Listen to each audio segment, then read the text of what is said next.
So, hi, and thank you for welcoming me. This is Dentistry in Alberta, pros and cons. My name is Christian Dye, Latitude West Financial. I have Dr. Marcus Lowe from graduation 2018, who's here to talk about his experience in Alberta. So, thank you, Dr. Lowe, for coming. Hello, Christian. Hey, okay, Marcus. So, let's get started over here. Marcus, give us a brief rundown of your background. I was born in Hong Kong, and my family moved to Canada when I was 2 years old. I grew up in Richmond, and I lived there throughout my high school and university. I studied pharmacology in my undergrad, and then I went to dentistry, all studied at UBC. Perfect, perfect. And you and I, of course, met at UBC Dentistry. You became one of my clients, signing up for some disability insurance, and then, of course, we continue to help you with the other areas. So, tell me, let's get right into it. Sort of success in your first year over here. So, you've almost done one complete year out in Alberta, specifically in Red Deer. But when you first Mhm. started, what was sort of your priorities going through your head when you started your first year of practice? Well, my priorities were I was always into real estate investment. Yeah. And knowing that I do have a pretty big line of credit going into the working force, I wanted to put my money into the line of credit as much as I can, knowing that it is a good cash reserve. Um, at any point, if I do find a good investment property to buy, I can just pull money out of my line of credit as a down payment. Okay. Okay. And right now in practice over here, um, regarding loans and regarding your lifestyle out in Alberta, can you address that a little bit about which one you decided to prioritize? Mhm. So in this situation, I think coming over to Alberta, I am definitely sacrificing on the lifestyle, but the it is a little bit more lucrative than in BC if I were to stay in the lower mainland. So I would say I am sacrificing on lifestyle, but prioritizing on paying down my loans and generating cash flow with investment properties. Okay. Okay. So here, let's talk about your experience. So you decided to go to Red Deer, okay, and Mhm. you decided to go to Alberta versus BC over here. What helped you to make that decision about Alberta specifically? Yeah, I wanted to move away from the lower mainland to a smaller city with more opportunities. And I heard that from a lot of previous grad that in the city, the opportunity to do procedures is quite limited. And I hear that the money is also better in Alberta. Okay, okay, and then so right now, tell me, how did you narrow in on Red Deer? Yeah, actually, it's quite interesting situation because Red Deer is a city of a 100,000 population. It's considered quite a smaller city compared to in Vancouver. But however, in Red Deer, it's definitely less saturated with dentists. So the patient to dentist ratio is a lot better out here in smaller cities, especially in Alberta. And it is still relatively driving distance, an hour and a half away from the big centers in Edmonton and Calgary. Oh, okay. Is there anywhere that you could actually find the ratio of dentists to population? Is there a website or anything of that sort? That I'm not exactly too sure, but I've just been talking to local dentists. They kind of give you numbers of like I think in Red Deer maybe 1,500 to one dentist versus I think in Lower Mainland. I think the college does have some numbers. It hovers about 600 to 700 per dentist. So it's kind of doubled out here in Red Deer. Got it, got it. So it's almost a little over double. So there's almost double the amount of dentists per population here in the Lower Mainland. That is correct. Yeah, that would make sense. That would make sense. So, okay, so you zoned in on Red Deer. You liked it because it was essentially within an hour and a half drive of two major cities, so your weekends don't have to be so limited over there, and then you're working in Red Deer. So, what was the experience like? What was the good and the bad of Red Deer for you? Yeah, I think the good would be I was very lucky to find a good clinic to work in. My principal dentist is a very good mentor, very easygoing. He does a lot of difficult extractions and root canals where I have the opportunity to learn from him and also attempt more difficult, challenging cases. If at any point I need to get bailed out, he is always there. Um, yeah, and also like for example, like I think moving out here, it's a good experience to move away from my comfort zone, from my family and friends. It's given me the opportunity to discover myself a little bit more and to live independently and to experience the Canadian climate. Oh, okay. I'm assuming that's the Yes. some of the bad.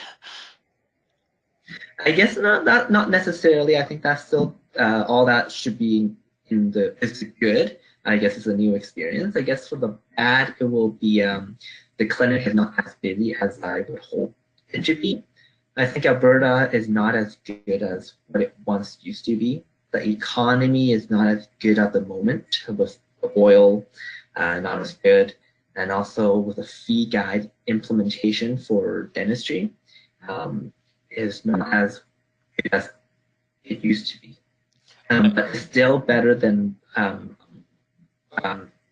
Lower I think Mainland. Alberta is still better than Lower Mainland. That's correct. I'm not as familiar with the fee guide. Can you expand what is the fee guide? Mhm. So in dentistry, every province they would have a fee guide that the college puts out. That dentist is a guide for us to follow. In Alberta, I think before 2018. So as of January of 2018, they implemented a fee guide where dentists needs to follow or is a suggestion that they should follow. But back then, before that, in 2017, there was no guide to follow. So dentists would charge different pricing um, across town. Got it. So it was a bit of a free for all, and I guess the range of what they were charging for different things was just all over the place. And so now the college has stepped in, and they do it per province, correct? That is correct. And so with the fee guide, the fees have dropped Oh, substantially from 2017 till 2018. that's specifically to Alberta, or is that across Canada? That is specifically to Alberta. That is excellent information. Excellent information. Be interesting. Do you know from a percentage perspective approximately how much it I think dropped? it hovers maybe 10% drop. Sure. Now, the one thing is it's not regulated, is it? So if they said our fee guide dropped 10%, and if you are a practicing dentist, that doesn't mean you have to drop it, does it? That is correct. So you don't have to drop it. I think, like for example, a lot of clinics in town are still charging uh, their previous fee guide dollar value Yeah. for like a crown. But now, like with the fee guide, some clinics have lowered their fee to meet the fee guide. We can be talking about like 20% difference. Wow. Wow. Okay. No, that makes sense. That makes sense. From a business perspective, I would always say I probably wouldn't lower my fees. I would just probably increase my value. I would find Mm-hmm. because it's a dangerous game when you start chasing numbers downward because someone who always wants to come in and can always undercut your prices, but without a doubt, they'll just also undercut the value that's coming in. And there's always that group that they don't mind paying the money or keeping the fees the same, but what they want to see is extra value. Um, so that's Mm-hmm. fantastic. Was there any other, what were your greatest challenges in this first year? Great to the more quick-paced environment in the working field. Unlike at UBC where you see 2 patients a day, here when you're working, you can be seeing 6 to 8, sometimes 10 patients a day. And there's a lot of running back and forth between different chairs, um, managing, I guess, communicating with the front staff, communicating with the assistant. I think there's a lot of interpersonal skills that go into it. And I think I'm still learning, not just clinically, but also interpersonally, how to communicate more effectively. No, that's great. I never thought about that. In many ways, that is a challenge, but I wouldn't say it's a problem because that's something if you want a fantastic, lucrative, cash flowing practice, you want that problem actually. So it's great that you had an opportunity to experience it. That's correct. Sure, sure. Okay. How, the practice that you're currently at, it sounds like you're having a really, really solid experience with it. And out of other people that I know, that's not always the case. How specifically did you find this wonderful practice you're at?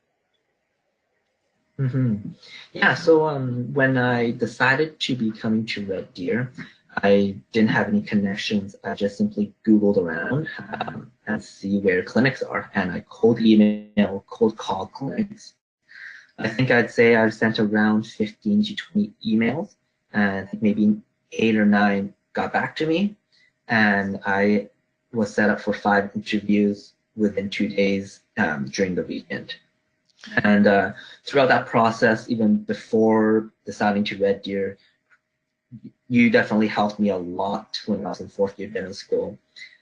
I bombarded you with a ton of questions, Yeah. and you really did help me financially how to get there, and also offered good advice on how to send these emails and how to word my email. Yeah, I know you were probably one of my star clients for calling me. I think maybe you, maybe Leo, but between the two of you guys, we met several times. And for all of my clients who are listening, of course, you also have that open opportunity as you get third and fourth year to speak with me because I do want to help you guys in all of the areas of your financial and business life.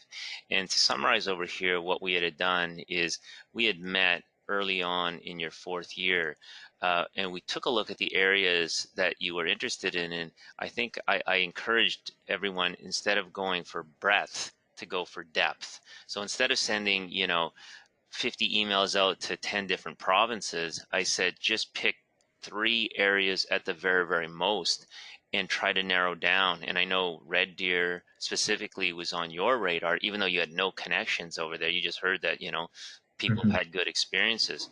So what I had done is I had helped you to craft the email of what you were going to send. I had you do some homework by Googling and doing some cold calling to figure out who is the people to talk with. And then how many times did you fly out there prior? Yeah, I just flew out there once. I set up all my interviews within that weekend, Yeah. and I flew out Friday night and spent the Saturday night, Sunday, and then I flew back on Sunday night. Right, right. But by that time though, off of your emailing and your phone calls, you had been able to narrow down some very, very solid, basically interviews, so that when you flew out there, you sort of had the most bang for your buck. Exactly, exactly. And I think as new grads, if something I would have known better was to ask more deeper questions throughout, like your conversation or throughout your emails with the clinics that you're looking at. Don't be hesitant on asking about numbers and what their expectations are for you. I think we always shy away from asking those sensitive questions, but if you don't ask, you just don't know. Yeah, and I think when you and I were sitting down together, I basically said, let's meet once and let's figure out where your targets are going to be for where you're looking for a job. And then when we sat down again, he says, okay, Christian, I'm actually going there. What are the types of questions you sort of feel I should be asking? Then, it was that guidance to kind of figure out, okay, now we have to figure out what's the right practice. And I think that's where a lot of dental students fall short. They're basically sending out resumes, and when they get the interview, they're just going there, and they're flying out to some place, I don't know, Saskatchewan, Winnipeg, Alberta, but they're only visiting one clinic or two clinics. But once you've got an airplane ticket to visit and have an interview, you really, really should be on the phone and on the email lining up another 4 or 5 or 6 more interviews, since you're flying out there anyway. And then of course you're positioning yourself as to why, what makes you a good candidate, but also at the same time interviewing them to see why this would be a good fit. So I think what you've done is you basically did everything right. You followed essentially all the advice that I gave you, and now you're reaping the benefits. So now we sort of come to that more personal, don't be afraid to ask the question. But if you could just please share, because I know a lot of people are probably very, very interested, is what type of income are you making out there? So I guess yeah, it's a sensitive question, but I don't mind sharing. When I was initially conversing through email with my principal dentist, which is the office I'm working at right now, he gave me some numbers too. He was very transparent, and he said in the first 3 months you'll be taking home $15,000 before tax, and then at the six month mark about 20,000, and at the year mark about 25,000. And right now I think I'm on pace for that. That is home runs. That is incredible, because that is after splits. Can I ask how much is the split? Is it 70? The split is 40%. 40. Got it. 40% for myself. Of course. Yeah. So it's a 60-40 split and 40 for you, which is about the average out there. Vancouver, I hear the numbers are quite a little bit uglier. More like 65-35, 70-30. But those numbers, like I have so many dental clients, and I'll tell you right now, you're probably in the top tier. You're probably within that top 10% of what first year dental grads are making with those types of numbers. But you're working 6 to 8 patients a day, the type of dentistry that you're doing, I'm not surprised at all. I definitely, for anyone listening, would not say that this is the norm for a first year dental grad. And I also would not say that this is the norm for Alberta. I think that what you have found is a unique practice. I think you're doing incredibly well as a dentist. So I would not encourage people to fall in love with your numbers simply by going to Alberta. So that's my disclaimer. I just think you happen to be a wonderful dentist who's doing a great job, and you found a really good practice. But I know the incomes of first year dentals grads, and I'll tell you right now, Marcus, you are within the top 10% for sure, making those numbers 15, 20, 25 within first year. So fantastic. I think that you're able to be on track for, of course, your investment strategy as well as your loan payback strategy. So tell me, what does work look like out there? How many hours per week? What type of dentistry are you doing? I'm working here about 38 hours a week. My shift with my principal dentist is we alternate. What that means is on Monday and Wednesdays I would work from 8 to 4. So I would open 8 and I go from 8 to 4. And then on Tuesday and Thursday I would close the clinic. So I start at 12 and I go to 8 o'clock at night. So on these days my schedule overlaps with my principal dentist for 4 hours, and I would be on my own for the other 4 hours. Got it. And on Friday, we both work from 8 to 3 p.m. Okay. In terms of the work that I do, it's just bread and butter dentistry, mostly restorative work like filling, crown, root canals, and I do take out some impacted wisdom teeth, and I do ortho as well. Sure. No, that's wonderful. I know I've actually had clients who have, they're a little hesitant to go rural or outside of BC, particularly people who are kind of afraid of maybe a little bit of a hick mentality or a little bit of a racist mentality. Did you experience any of that out there? Like, again, it's a bit of a personal question if you're comfortable with answering it. Yeah, I think honestly, after coming here, I think it's quite a Canadian city. Like, it's not what we normally see in Vancouver, where it's very multicultural. People are just very open to new things, new food. Here is quite, I guess people have a little bit narrower mindset. So it is different. In terms of racism, not necessarily in a clinic setting, but there will be interesting comments when you go to the restaurants, or you do feel that smaller town vibe. Yeah, yeah. And people who travel to the US or people who go to other countries, of course, my experiences. I just, I know it was a concern that I came across when I was dealing with a client where they were very hesitant to step out of their comfort zone. But I kind of find, yeah, if it wasn't in your face and it wasn't predominant and it was like sort of a small thing, you basically get that anywhere. But I understand what you mean, very Canadian, very, it's in Vancouver, geez, like walk into any school setting and you're going to see Caucasian as the vast minority. But in those areas over there, it will be the majority. Yeah. But That's correct. okay, so tell me, I want to transition into your sort of, I guess whenever I have a client who first graduates, we always talk about investments, of course, and essentially there are 3 or 4 places where you could invest. One of them, and this is the simplest one, is to invest in your student loans, and is to just prioritize as much money as possible. Literally all of your disposable income goes towards paying down student loans. Now, I of course don't say that people should do this. What I do is through my financial planning is we do a cost benefit analysis to see if it numerically makes sense, and that would be depending on where the interest rates are. And the interest rates, of course, historically are still quite low. A lot of people are getting prime minus a quarter. Some are even getting prime minus a half. So loans are one. Another one is, bulking up investments through, let's say, mutual funds, stock market, RRSPs. Again, I'm not saying that's the right thing to do.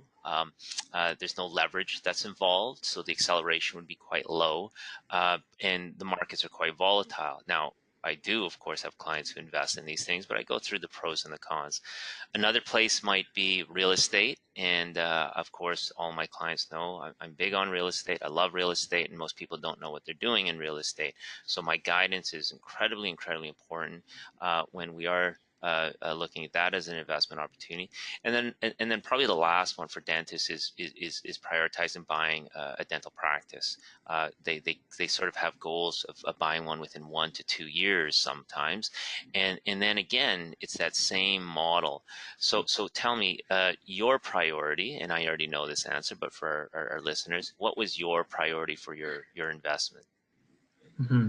Like I was saying earlier, I think my priority was to look for a real estate investment property. Um, but definitely, I did need to save up for the down payment. So initially, when I was still looking, I put the vast majority of my income into my line of credit, at least as paying off the like prime minus quarter interest rate.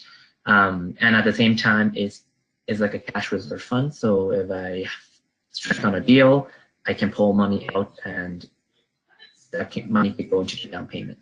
Sure.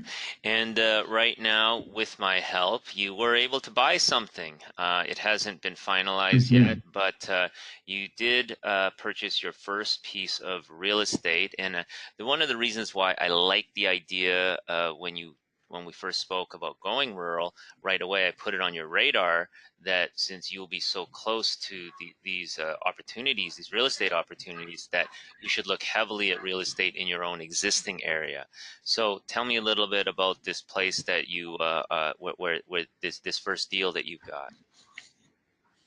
Yeah. So I looked at a lot of properties in Edmonton. I had a realtor there, and I knew that Edmonton was redeveloping their downtown and also adding 2 new SkyTrain lines to their city.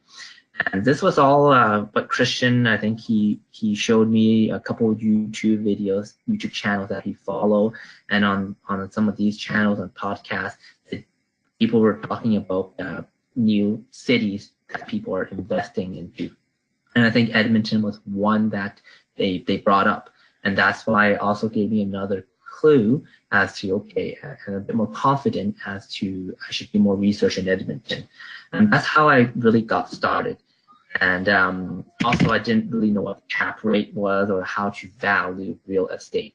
But I guess through all the sessions with Christian and talking to classmates that work with him as well, he really mentored me through it. At least I can do the calculations myself and then bring up these potential good purchases to Christian. And I made multiple late night calls discussing about properties. And I think, yeah, it's been a fantastic journey during this process. I felt like I had help. I was confident going into putting down an offer for the property, and I think everything is coming out pretty positive so far. Yeah, yeah. And then we did have many phone calls, late night phone calls. Just I like those calls because it helps you to make sure that you're not making a mistake. It's worse when you make a mistake and then I get involved and I can't, of course, undo it or reverse it. So being part of that process with you, of course, was the things that I enjoy as well. And this, of course, goes far, far, far beyond the scope of disability insurance or basic financial planning. This is really investment planning. And it's wonderful. It's wonderful that you're experiencing this. So, we've talked about this, but right now, my conversation with you, you ended up buying a house, and it's split unit, correct? That is correct. So it's a split unit, two legal suites upstairs and downstairs, on a pretty decent sized lot, um, with very close to a bus stop, walking distance to the future SkyTrain station. So it has a lot of potential. And right now, off of day one, is cash flowing, and I believe we calculated a 5% cap rate. Is that correct? Yes, that's correct. Yes, and like right away when in Vancouver, good luck finding that. Approximately what was the purchase price? Yeah, the purchase price was just under 400,000. Got it. Just under 400,000 with, with the income or rental income coming hovering above $2,000, $2,300. Got it. Got it. Yeah, no, that's absolutely amazing. That's amazing. So right now over here, for people who aren't even sure what a cap rate is, that's some of the value of me as an advisor doing my workshops and my sessions. And of course, if any of my clients have been to my sessions, they all know what a cap rate is and they know how to calculate it themselves. But what I'm really doing is sort of giving the tools needed in order for people to to to to be able to get this. All right, so no, that's great, and I know you and I working together, uh, there's going to be more. There's going to be more investments in our future, and I think the model that I would love to see, 10 years of us working together, you now have a portfolio, a really amazing real estate portfolio and amazing stock portfolio as well, because my investment strategy has always been to see where the greatest opportunity is. But in those first few years, acceleration of wealth is the priority. It really should be acceleration of the wealth. So I draw this three-ring Venn diagram for those listening as to what you should be doing on an investment standpoint in that first year. And really, it combines three things: it's interest, ability, and rewards. So for Marcus, his interest was in real estate. Uh, because of my help, he now had the ability to assess and evaluate, and he had the geographical distance to check these places out. And then he combined, using again the cap rate, what was the reward, what was the cash flow, what was the projected capital appreciation that would be on this place. And then, of course, that's how we landed in the area of deciding to purchase. Now, it doesn't have to be real estate. It could be a dental practice. It could be other types of investments. But I think you need a really strong financial advisor in order to walk you through what your opportunities are. So here, slowly transitioning, uh, give us a little brief outline of what the future plans are, Marcus. Mm-hmm. Yeah, so working here is great. I think it's a different lifestyle. The money is good. But I think in the future, I think I still do plan to eventually move back to BC, where my family and friends are. I think Vancouver is such a beautiful city to not live in, and hopefully one day I can buy a practice in the outskirts of the Lower Mainland and just build up the clinic and just work from there. And Yeah. also in terms of investment wise, I do continue to look for a second, a third, a fourth investment property down the road. Yeah, like I said, I think what you've done, to be honest, is you've accelerated two things within, so your first year now, but let's say within your first 5 years of practice, you will have accelerated your experience as a dentist, and you will also accelerated your investments by getting started early with investments that are essentially leveraged. And what you'll find is, in 20 years from now, you'll look back on this experience, and whether real estate goes up or down, it won't matter. It will eventually have gone up. And the same thing with your Mm-hmm. experience. If you said, "Oh, I want to get my hands faster. I want to get more exposure to different types of dentistry," well, you've done that within the first year of your practice. If you were going to do it eventually, the greatest time to do it. So you've invested in yourself by sacrificing going to Alberta. And you've also invested monetarily by using that cash flow in order to purchase a practice. So I think you're doing incredibly, incredibly, incredibly well. And as I said, that with my clients and my dedication to them is that by the end of their dental school, they will be the most financially and business educated among their classmates. And we'll play it out, but at your 10-year reunion, when we figure out who the wealthiest among the class are, let's see how many of them are my clients over there, because I'm feeling pretty confident. I'm feeling pretty confident, to be honest, over here, especially with all the sessions that I give. So transitioning into that, most of my clients already know this Accelerating Wealth series.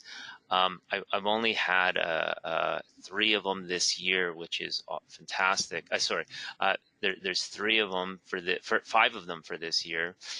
We had one in January, one in April, one in June. The next one after is coming up in June is Accelerating Wealth Workshop number 3, and then we'll skip the summer, and then we'll start up again afterwards for another 2. It'll probably be September and November when I have the next 2. Now, the beautiful thing about my workshops is this, just to remind people, these are 2.5 hours long, but for any of my clients who cannot make the actual workshop, I always tell them that I can help them privately with the concepts that were given inside of them. And those who are geographically close enough to my 2 offices, if they would gather them and some other colleagues, and I use the rule of 5 or more, I would do a private session if you cannot make the June 2nd workshop. It's a great opportunity for me to continue to teach. So the last 2 were incredibly successful. And then the next one over here, we will be concentrate. The first 2 we are concentrating on investing in the stock market, investing in real estate, reducing taxes. In the 3rd workshop, we will be branching off of that, but we will be dipping into ownership, of financing dental practice. So I will have a guest speaker with me in order to talk to the group in the same way in the last session I had a guest speaker on the real estate side. So for those of you who are my clients who have not registered, definitely go and register. You could do this in 2 ways. You can go to the website, my Latitude West, Latitude hyphen West. No, sorry, I don't know if there's a hyphen. There's no hyphen there. So if you go to my Latitude West workshop and go to the workshop tab and then take a look at June 2nd, or you could just email my assistant at info@latitude-west.ca. Both of those will invite you. So if you are not a client right now, unfortunately, priority goes to clients, but if there is space, I'd love to have you as a guest. I don't mind filling up the room. So if you'd like to just be put on my guest list, by all means, give us an email and we'll put you on the guest list over there. So just to transition now into the final part, what I did with Marcus is what I also am able to do with all of my clients, and that is go through the process of figuring out the financial planning in their final year or afterwards. And that starts with the discovery of what it is you are trying to do, what are your goals. We then will navigate different options and how to get there. We implement the strategy, and then of course I do reviews of course correction to make sure that you're on track, which is why in dental school in Marcus's last year, we met several times, but after he finished, we also over the phone or online met several times or in person. So my financial planning always starts with cash flow, and then we make sure that you're insured correctly, and then we look at investments, and then I look for tax strategies. So I've always been an elite advisor for the province of BC, and I am licensed in other provinces as well. So most people will know my philosophy if you've ever heard me speak. Money should not always be in one place. And my philosophy is there are three places money should be. One is your traditional mutual funds or stocks. I'm not too keen on that in the early years as a priority, as most people know. Uh, if you were to invest in your business, that would also be the region that it would fall under. I believe everyone should invest in real estate. I think it's such a great asset building opportunity, especially if you are a physician or a dentist, because of the fact that the banks know that your income is solid, so they're willing to lend you more. This could be your own personal property, this could be a residential investment, or this could be a multi-unit or commercial. When you're going to buy your own practice, I think that's a conversation I like to have. Should we be leasing the space or buying the space? And the third bucket that money should be is in some sort of reserve, fixed income, cash, so that we could take advantage of opportunities. Now, insurance would also be in that category over here because we could, in some ways, leverage insurance, and insurance is also there to help us if ever there's an unfortunate accident for us. So, Marcus, I want to conclude over here and thank you so much for coming on. For those who are my clients, you know, I'm always here for you, and set up those meetings and come to my workshops. For those of you who are not clients out there, but you really like my philosophy on how I deal with clients, how I help them far beyond the traditional financial planning with insurance and investments, then I'd say give me a call and come to my workshop. Or in the month of May and June every year, for graduating physicians and dentists, I always do financial planning with my other clients, but I do charge for financial planning, but not for existing clients. It's a complimentary service that I give. Now, if anyone has a colleague that is not my client but would love to introduce to me, I always reserve 10 financial plans in order to give to referrals, or basically in order to give to potential clients. So if you wanted to take me up on that offer and you'd love to do some financial planning with me from a complimentary perspective in the months of May and June, I welcome you to reach out and give me a call, give me an email. So Marcus, thank you so much for your time. I think you've given a lot of great value over here, and I think this is invaluable for people who are thinking of going to Alberta and giving them some advice. So thank you again. You and I will always be in touch, as we know. Next time you're in town, of course, let's get together. And then if another opportunity comes your way, then by all means, keep me in the loop. Thanks for having me, Christian. No Thanks, problem. everybody. Okay, so signing off. Thank you, everyone, for joining, and best of luck. Okay, bye now. My name is Navrat Sandhu. I'm a recent UBC dental grad. I'm entering into an oral surgery internship in New York. Today I met with Christian. We had a long conversation about my financial plan, and I feel extremely comfortable, and I would highly recommend it.